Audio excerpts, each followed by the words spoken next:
I stood there in the kitchen, my hands gripping the edge of the counter so tight my knuckles turned white, while Jillian sat at the table, calm as ever, sipping her tea like nothing was wrong. She didn't even look up when she said it, just dropped the bomb like it was nothing. By the way, Camille's wedding is family only. She thinks it'll be less awkward if you don't attend. My stomach twisted, and I felt the air get sucked out of the room. Less awkward? For who? I'd been there for every single moment of that girl's life. Every scraped knee, every late-night fever when I sat by her bed with a cold cloth, every ballet class I paid for even when money was tight, every breakup I talked her through when she thought the world was ending. And now, my own daughter's wedding, the day I'd dreamed about since she was little, the day I'd pictured myself walking her down the aisle, and I wasn't even on the list. "I'm her father," I said, my voice coming out low and shaky, like I was trying to convince myself it was still true. Jillian just shrugged, her eyes still on her tea. "You're overreacting. It's just a wedding. Just a wedding. My daughter's wedding." The words hit me like a punch, and I wanted to yell, to flip the table, to make her feel how deep that cut me. But I didn't. I swallowed it down, like I always do, and stared at her, waiting for something, anything, that showed she cared. Nothing came. She took another sip, and that was it. I turned away, my chest tight, and walked to the living room. My laptop was sitting there on the couch, and before I knew it, I was typing. Santorini. A week-long trip. Far away from this house, from Jillian's shrugs, from the sting of being erased by my own kid. I didn't tell Jillian what I was doing. She didn't deserve to know. I just booked the flight, the villa, the whole thing, my fingers moving fast like I was racing to get out before I broke down. When it was done, I leaned back and let out a long breath. I wasn't going to argue. I wasn't going to beg to be included. If they didn't want me there, fine. I'd go where I could breathe again. The next morning, I packed a bag, nothing fancy, just some shirts, shorts, my old sandals, and left a note on the counter. Gone for a week. Don't call unless it's an emergency. I didn't even look back when I shut the door. The drive to the airport felt like shedding a weight I'd been carrying for years. I kept replaying Jillian's words in my head, less awkward, and every time, it made my jaw clench. How could it be awkward to have me there? I'd raised Camille.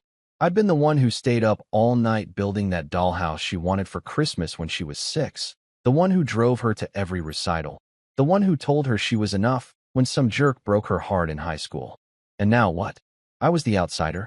By the time I boarded the plane, I was done thinking about it. The hum of the engines drowned out the noise in my head, and I stared out the window as the ground fell away. Santorini was waiting, blue water, white houses, a place where I could be something other than the guy who wasn't good enough for his own family. I didn't know what I'd find there, but I knew one thing. I wasn't going to let them ruin me. Not Jillian, not Camille, not anyone. I'd spent too long being the one who held it all together while they took me for granted. As the plane climbed higher, I felt something shift inside me. Not peace, not yet, but a spark of something new. I wasn't on their list, but I was still here. And I was going to figure out what that meant, one day at a time, starting with that first step off the plane into a world that didn't know how bad I was hurting. I stepped out of the taxi and onto the stone path leading to my villa, the warm Santorini sun hitting my face as the driver hauled my bag behind me. The Aegean Sea stretched out below, sparkling like it was showing off just for me, and the whitewashed walls of the cliffside glowed against the blue sky. I could smell the salt in the air, mixed with something sweet, maybe flowers, maybe just freedom. The guy at the check-in desk handed me a key and a glass of champagne, smiling like he knew I needed it. I took it, nodded, and walked to my room, pushing open the door to a view that stopped me cold. Floor-to-ceiling windows framed the ocean, and a little balcony hung right over the edge of the cliff. I dropped my bag and stepped outside, the breeze tugging at my shirt. Back home, Camille was probably fussing over centerpieces, those fancy ones Jillian kept texting her about, the ones I'd overheard them planning months ago when I was still part of their world. Jillian was likely posing for selfies at the bridal shower, flashing that smile she'd perfected over years of making everything about her. And me? I was here, 1,000 miles away, with nothing but the sound of waves and the cold fizz of champagne in my hand. I kicked off my shoes, propped my feet up on the balcony railing, and stared out at the water. It was quiet, quieter than my life had been in years. No arguments, no demands, No one asking me to fix something or pay for something or just shut up and take it.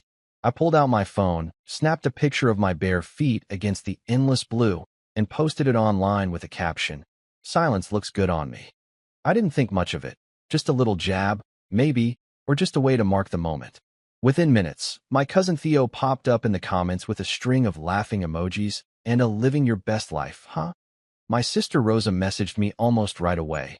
"Wait, weren't you supposed to be at the wedding?" I didn't answer her. Not yet.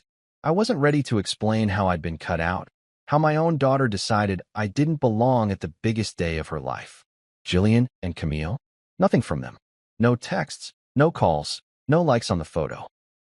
I waited a bit, sipping my drink, watching the screen, half expecting something, "Where are you?" or even a "Hope you're okay." But the silence from them was louder than the sea. I set the phone down and leaned back in the chair, letting the sun warm my face. Good. Let them keep their silence. I didn't need it. I waved at a waiter passing by and ordered another drink, something stronger this time, a whiskey on the rocks. The ice clinked in the glass when he brought it, and I took a slow sip, feeling the burn slide down my throat. The villa was small but perfect. White walls, a bed with crisp sheets, a little table where I could sit and watch the world go by. I didn't have a plan for the week, and that was the best part. No schedules, no obligations, just me and this place. I thought about home for a second, about the house I'd left behind, the kitchen where Jillian had dropped that news like it was nothing, the empty spot where I used to park my car. Then I pushed it out of my head. They were busy with their wedding, their drama, their life that didn't include me. Fine. I'd make my own. The sun started dipping lower, painting the sky orange and pink, and I sat there, glass in hand, watching it sink into the water. My phone buzzed again, Theo, probably, or Rosa checking in. I ignored it. This was my time, my view, my peace. I wasn't going to let anyone pull me back into the mess I'd escaped. The whiskey was smooth, the breeze was cool, and for the first time in a long time, I didn't feel like I had to be anything for anybody. I finished the drink, set the glass down, and leaned my head back, closing my eyes. The sound of the waves rolled in, steady and slow, and I let it carry me away. Whatever they were doing back home, it didn't matter. The view was better from here, and I was going to soak in every second of it. I was 3 days into my Santorini escape, sprawled out on a cushioned lounger by the villa's infinity pool, when the peace I'd built started to crack. The sun was high, the sky clear, and I just settled in with a cold beer, the condensation dripping onto my hand as I watched the water shimmer below. Everything was perfect, the kind of quiet I hadn't felt in years, the kind that let me breathe without someone needing something from me. Then my phone buzzed.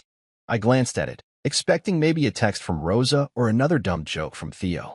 It was Theo, all right, but the message wasn't funny. "Call me ASAP. You're not gonna believe this." My stomach tightened a little, but I brushed it off. Whatever it was, it could wait. I took a sip of my beer and leaned back, closing my eyes against the glare. Then it buzzed again, 3 missed calls from Jillian, one after another, lighting up the screen like a warning. Before I could even process that, Camille's name popped up with a call. I let it ring out, watching the seconds tick by until it stopped. Then Jillian again, twice more. My phone was turning into a war zone, and I just sat there, staring at it, the beer suddenly tasting flat in my mouth. What the hell was going on? I didn't want to know, not yet. Not when I'd finally found a corner of the world that didn't feel like it was crushing me. I muted the thing, flipped it face down on the table, and rolled over on the lounger, trying to get back to that calm I'd had 5 minutes ago. The pool water lapped gently against the edge, and I focused on that, on the breeze brushing my skin, on the distant hum of a boat somewhere out at sea. But my mind wouldn't settle. Why were they calling now? After days of nothing, no texts, no, "Hey, where'd you go?" Suddenly, they couldn't stop blowing up my phone.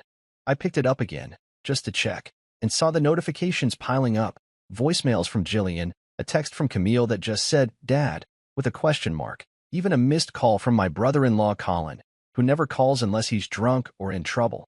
It was like they'd all remembered I existed at the exact same moment, and I didn't know if I should feel angry or smug or just tired. I set the phone back down, harder this time, and grabbed my beer, finishing it in one long gulp. If I wasn't important enough to be at Camille's wedding, why should they be important enough to ruin my day? I'd spent years being the guy who picked up the phone, who dropped everything to fix their messes, Jillian's fights, Camille's crises, Colin's dumb decisions. Not this time. I waved at the waiter walking by and ordered another beer, my voice steady even though my chest felt tight. He brought it quick, and I cracked it open, the hiss cutting through the quiet. I took a sip and stared out at the horizon, trying to push the buzzing out of my head. They'd made their choice when they left me off that list. Jillian with her shrugs, Camille with her silence. They didn't get to decide now that I mattered. I pictured them back home, probably scrambling after something went wrong, thinking good old dad would swoop in like always. Maybe the flowers didn't show up, or the cake was late, or someone said something stupid at the rehearsal dinner. Whatever it wasn't my problem.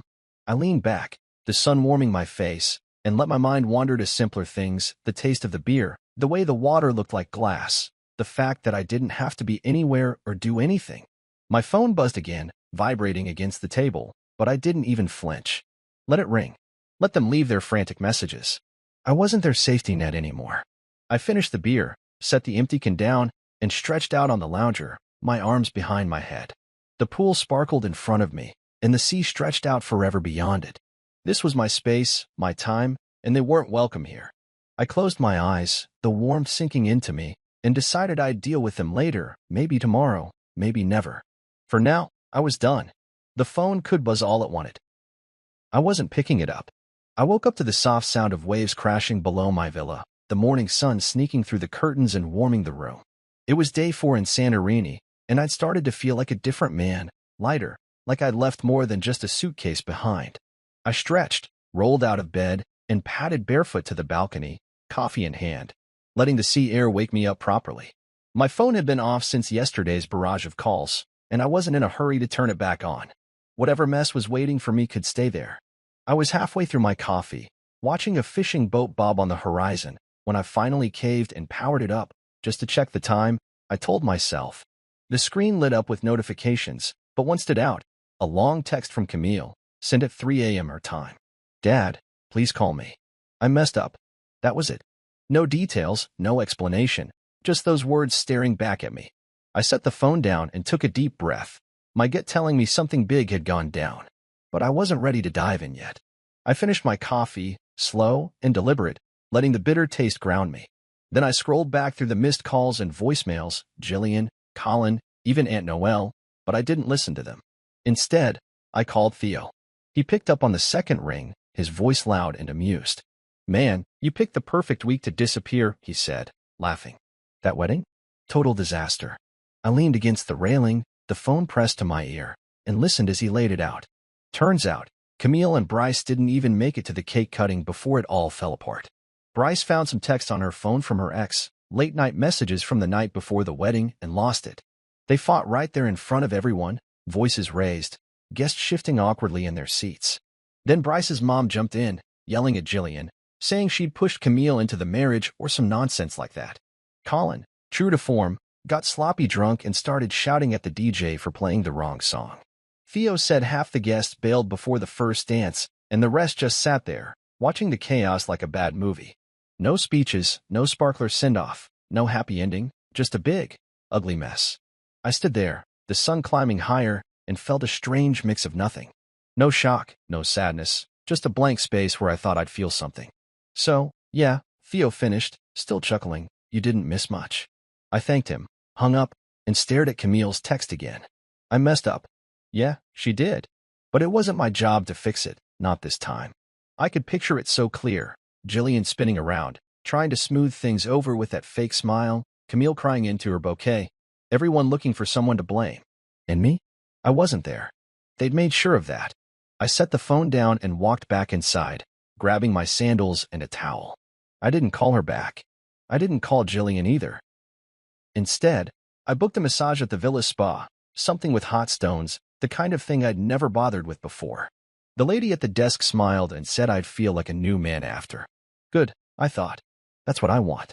The massage room smelled like lavender, and the table was warm against my back as I lay there, the therapist's hands kneading the knots out of my shoulders.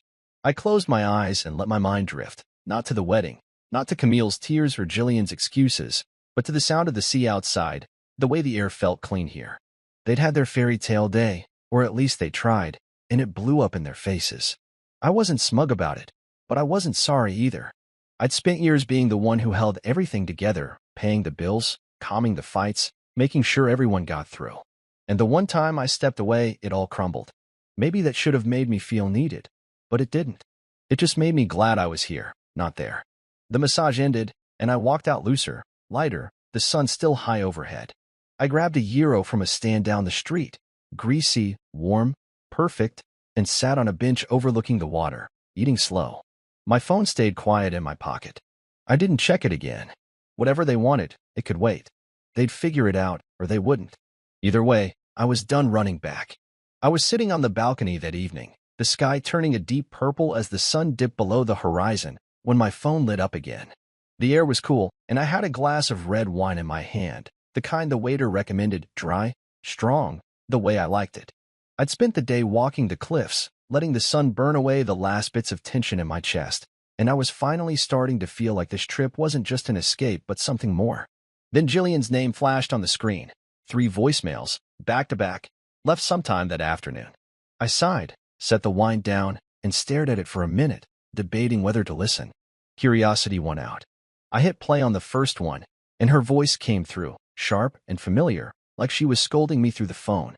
"Look, I don't know where you are, but this is ridiculous. If you'd just been here, maybe Camille wouldn't have felt so cornered. Call me back." The second one was softer, but still dripping with that tone she used when she wanted me to feel guilty.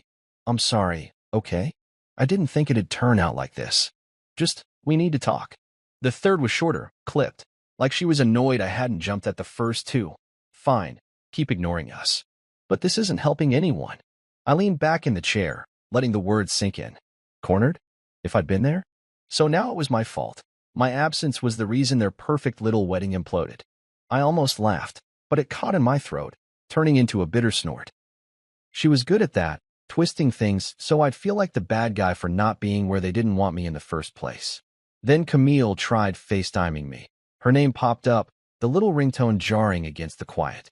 I watched it buzz, her picture flashing, that old photo from her high school graduation when she still hugged me without thinking twice. I hit decline and set the phone face down. My chest tightened, but I pushed it down with a sip of wine, letting the taste burn it away. They didn't get to do this. Not now, not after they'd made it clear I wasn't part of their plan. A few minutes later, a text came through from Aunt Noelle, Jillian's sister, the one who always acted like she knew everything. "Hey, just so you know, things might have gone differently if you'd been here to keep the balance. Camille's a mess. Call her, keep the balance." That's what they called it. Me being the one who stayed calm, who fixed the fights, who paid the bills and drove the car, and made sure everyone got through whatever mess they'd made. I'd been the peacekeeper for years, the guy who didn't yell back when Jillian snapped, who didn't walk out when Camille stopped saying thank you. And now, when I finally stepped away, they realized they needed me. Too late. I finished the wine and poured another glass, the bottle clinking against the rim. The sea was dark now, just a shimmer of moonlight on the waves, and I sat there, letting the quiet wrap around me. I could have called back. I could have picked up for Camille, listened to her cry, told her it'd be okay like I always did. I could have answered Jillian, let her talk me into coming home to sort out their chaos. But I didn't. For the first time, I didn't feel that pull, that itch to be the one who made it right. I liked this, the distance, the freedom, the way I didn't owe them anything anymore. I thought about the wedding, what Theo had told me, Bryce storming off, Jillian scrambling, Camille breaking down. I could see it so clear, them looking around, expecting me to step in, to smooth it over like I'd done 100 times before. But I wasn't there, and they didn't know how to handle it. Good. Let them figure it out. I stood up, stretched, and walked back inside, leaving the phone on the table. The villa was cool and quiet, the bed waiting with its crisp white sheets. I didn't need to be their hero, not tonight, not ever again. I climbed in, the wine still warm in my system, and closed my eyes. They'd made their choice when they left me off that list, and I'd made mine when I got on that plane. If they needed me now, they'd have to wait. I was done being the fallback guy. Sleep came easy, and I didn't dream about them at all. I was sitting at a little seaside restaurant that night, the kind with wobbly wooden tables and lanterns flickering in the breeze, when my phone rang. The air smelled like salt and grilled fish, and I had a plate of fresh seafood in front of me, octopus, shrimp, some kind of white fish I couldn't name, all drizzled with olive oil and lemon. I'd spent the day swimming in the clear water off a black sand beach, letting the waves knock me around until I was too tired to think. Now, with a glass of cold white wine in my hand, I felt good, better than good, like I was finally settling into this new version of myself. The phone buzzed against the table, and I saw Rose's name flash up. I almost didn't answer, didn't want anything breaking this moment, but something told me to pick up. "Hey," I said, leaning back in the chair. She didn't even say hello, just started laughing, so hard I could barely make out her words. "Oh my God, you missed a show," she finally managed, her voice cracking with glee. And honestly, it was beautiful watching them realize what life is like without you keeping everything glued together. I set the wine down, a grin tugging at my mouth, and listened as she spilled it all. After the wedding fell apart, things got worse. Camille had a full meltdown in front of the guests, tears streaming, mascara running, when Bryce walked out, leaving her standing there in her big white dress. Jillian tried to play it off, flitting around with that tight smile, but Rosa said you could see the panic in her eyes. She kept looking for someone to fix it, someone to take charge, and then it hit her. The only one who ever did that was me, and I was 3,000 miles away. Rosa cackled through the phone, painting the picture, Colin slurring insults at the bartender, Aunt Noelle whispering loud enough for everyone to hear that it was Jillian's fault, the DJ packing up early because no one was dancing. "They didn't know what to do without you," Rosa said, catching her breath. "It was like watching ants when you kick the hill." I speared a piece of octopus with my fork and chewed slow, letting her words sink in. I wasn't surprised, not really. I'd always been the glue, the one who stayed steady when everyone else lost it. Birthday parties, holidays, fights over money, I was the guy who made sure the lights stayed on and the yelling stopped. And now, without me, they'd crumbled. I didn't feel sorry for them. I felt satisfied, maybe. Like karma had finally showed up, right on time. Camille cried for an hour. Rosa went on. Jillian kept saying, "You should have been here," like that would have saved the day. "But you know what? They didn't want you there until they needed you." She paused, then added, "I'm proud of you for staying gone." I swallowed the food, the tangy lemon cutting through the richness, and took a sip of wine. "Yeah," I said, my voice low. "Me too." We talked a bit more about her kids, about the weather back home, then hung up. I sat there, the night settling in around me, the sound of the waves mixing with the clink of dishes from the kitchen. The restaurant was half empty, just a few locals chatting over beers, and I liked how small it felt, how far away from everything I'd left. I pictured Camille in her dress, sobbing, and Jillian spinning her excuses, and for the first time, it didn't hurt. It didn't pull me back. It just made me glad I was here, eating this food, drinking this wine, living this life they didn't get to touch. I finished the meal slow, savoring every bite, the shrimp salty and sweet, the fish flaky and soft. The waiter brought me another glass of wine without me asking, and I nodded my thanks. The bill came, and I paid it with cash, leaving a big tip because I could. I walked back to the villa under a sky full of stars, the path winding along the cliff, my sandals scuffing the stones. When I got in, I kicked them off, poured one last glass from the bottle on the counter, and stepped onto the balcony. The sea was black now, endless, and I stood there, letting the breeze cool my skin. Rose's laugh echoed in my head, and I smiled, really smiled, the kind that reaches your eyes. I went to bed with that feeling, the sheets cool against me, and slept deeper than I had in years. They'd figured out what I was worth, but I'd figured it out too, and I wasn't giving it back. I woke up to the sound of birds chirping outside the villa, the kind of soft morning noise that felt like the world was stretching awake with me. The sun was just peeking over the horizon, casting a golden line across the sea, and I lay there for a minute, staring at the ceiling, letting the quiet settle in. It was day 6 in Santorini, and I'd gotten used to this, waking up without an alarm, without someone banging on the door or calling my name. I rolled out of bed, made a pot of coffee, and took it out to the balcony, the warm mug in my hand chasing off the early chill. I was halfway through my first sip when I decided to check my phone, not because I wanted to, but because I figured I couldn't dodge them forever. There was an email from Jillian waiting, sent late last night. No subject line, no dear or hey, just her words dumped onto the screen like she couldn't be bothered with the niceties. "You've made your point. Come home so we can talk." I read it twice, letting it sink in, and felt my jaw tighten. Made my point? Like this was some game, like I'd flown halfway across the world just to teach her a lesson. No apology. No, I was wrong, just that same old tone. Like I was a kid who'd stormed off and needed to get over it. I set the mug down and stared out at the water, the waves rolling and steady and slow. She didn't get it. She still thought this was about her, about them, about fixing what they'd broken. Then there was a text from Camille, a long one, sent an hour after Jillian's email. I opened it, and her words spilled out. Dad, I'm so sorry. I didn't mean for it to happen like this. I let Mom and Bryce's family talk me into the family-only thing, and I was stupid. I should have fought for you to be there. Please call me. I hate this. I read it again, slower this time, and felt a flicker of something, maybe guilt, maybe sadness, but it faded quick.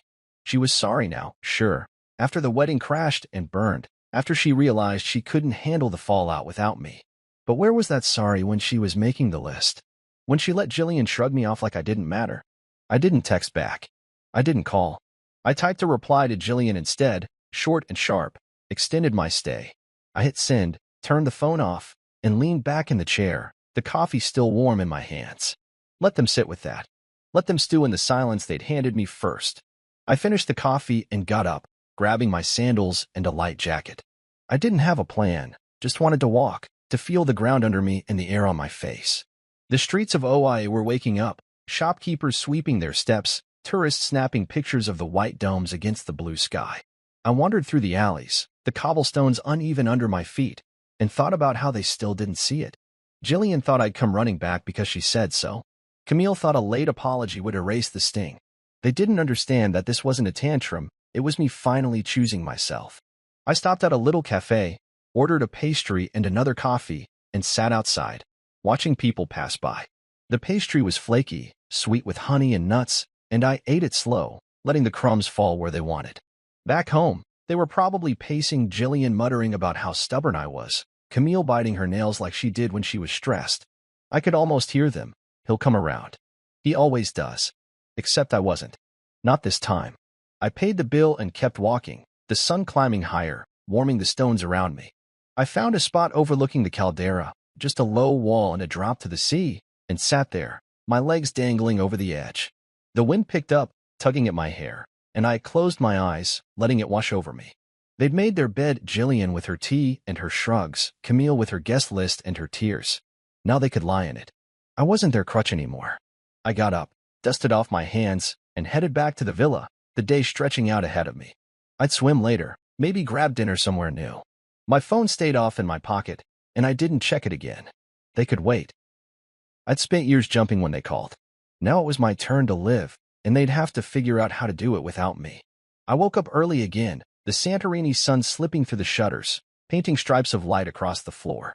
It was my 7th day here, and I'd started to love these quiet mornings, coffee brewing, the sea whispering outside, no one pulling me out of bed with a problem to solve. I took my mug and stepped onto the balcony, the air still cool from the night, and sat there, letting the warmth of the cup seep into my hands. The view was the same as always, blue water, white cliffs, but it felt different today, like I was seeing it clearer. Maybe because I was starting to see myself clearer too. I sipped the coffee, slow and steady, and let my mind wander, not to Jillian's emails or Camille's texts, but further back, to all the years I'd spent fading into the background of their lives. It hit me as I sat there, the waves crashing below, how long I'd been invisible. I thought about my birthdays, how they'd forget until the last minute, Jillian tossing me a card she'd grabbed from the gas station, Camille saying, "Oh yeah, happy birthday, Dad," like it was an afterthought. I remembered the way they'd introduce me at events. "This is just Dad," like I was a piece of furniture, something you don't notice until it's gone. Jillian had a way of filling every room, her laugh loud, her stories big, and Camille picked it up young, learning to shine while I stood behind them, quiet, steady, paying the bills. I'd driven across town more times than I could count, picking Camille up from dance when it rained, fixing Jillian's car when it broke down, hauling boxes when they decided to redecorate on a whim. I'd paid for it all too, ballet shoes, prom dresses, that fancy dinner when Camille graduated, the one where they thanked the waiter more than me. And the chaos, God, the chaos. Every fight they had, every time Jillian stormed out or Camille slammed her door, I was the one who calmed it down, who talked them back to normal, who made sure the house didn't fall apart. They'd laugh about it later. "Oh, Dad's so boring, always so serious," and I'd smile, thinking that's just how it was. I leaned back in the chair, the coffee going cold, and stared out at the sea. Boring. That's what they called it. Me keeping everything together, me making sure they had what they needed. I'd been the backdrop to their lives, the guy who held the frame so they could paint whatever picture they wanted. And what did I get? A shrug. A less awkward excuse. A guest list with my name scratched off. I set the mug down and stood up, walking to the edge of the balcony, the stone rough under my hands. I thought about the wedding, how they'd planned it without me, how they'd laughed and posed and never once asked what I thought.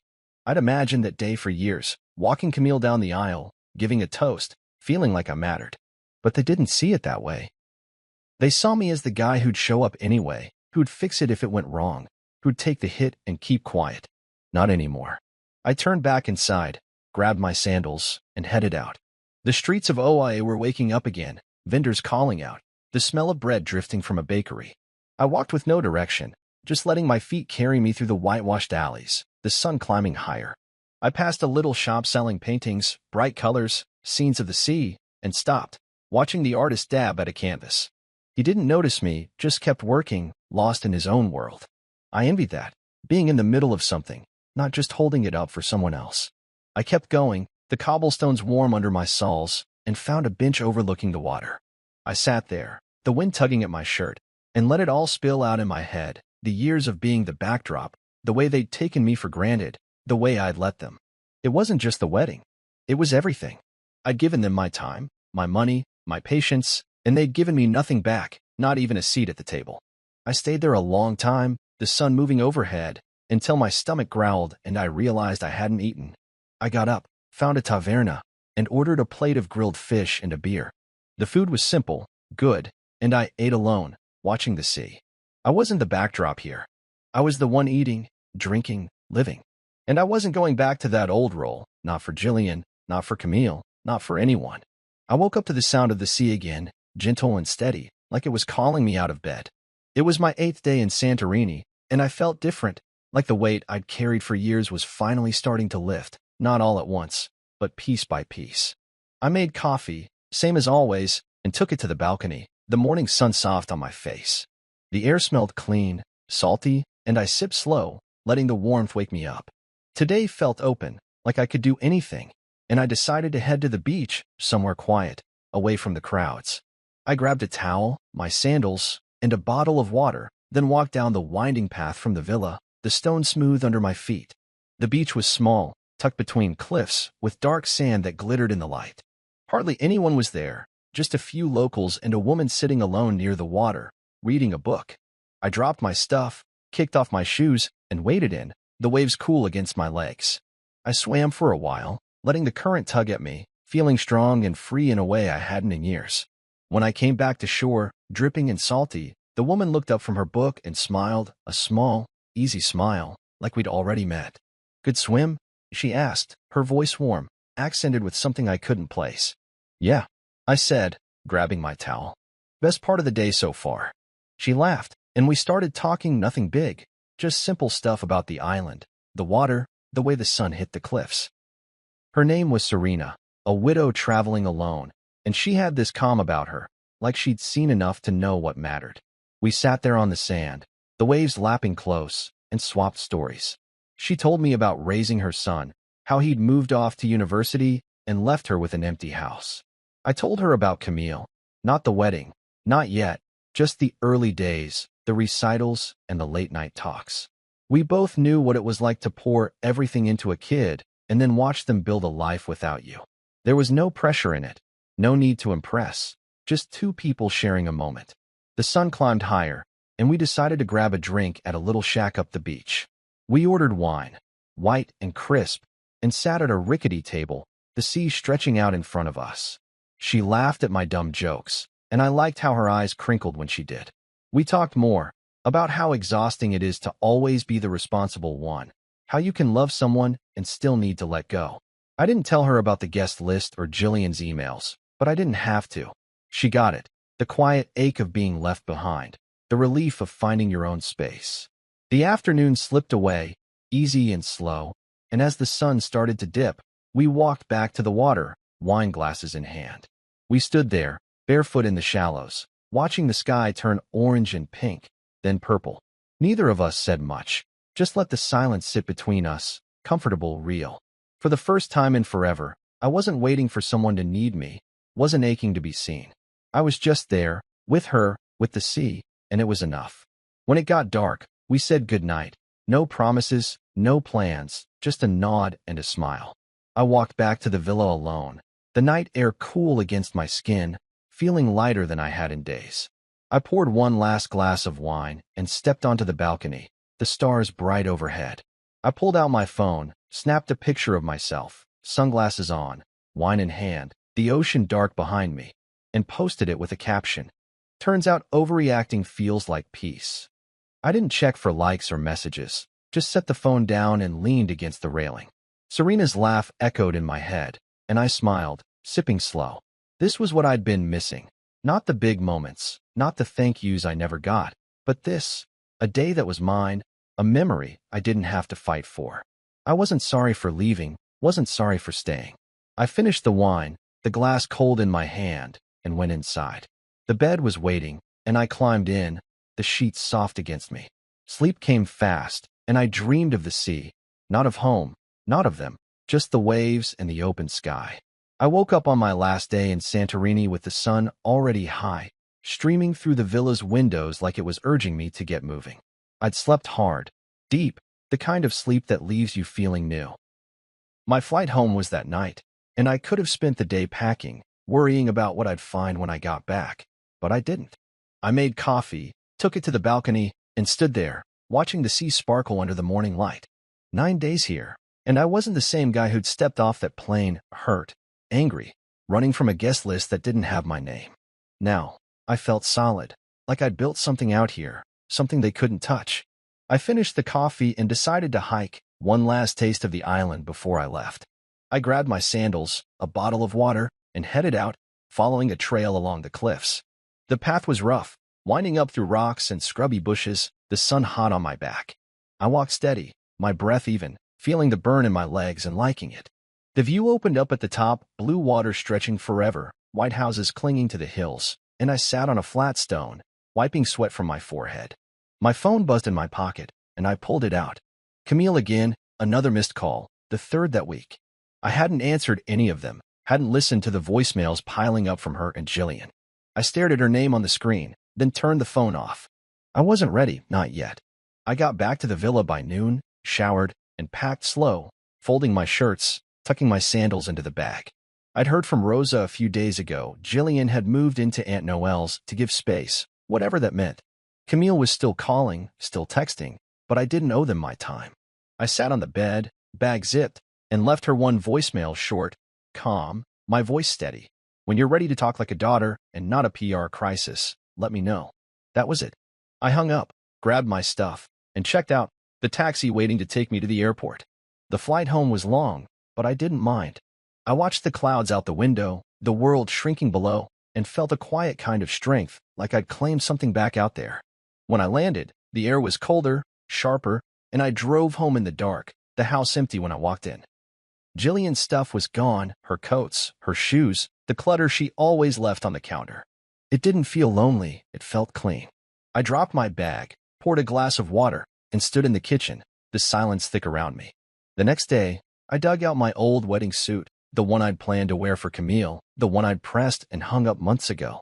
It felt heavy in my hands, like a memory I didn't need anymore. I drove it to a charity shop downtown, handed it over with a nod, and walked out lighter. Back home, I found a flyer for a hiking group stuck in the mailbox, local guys who met up weekends to hit the trails.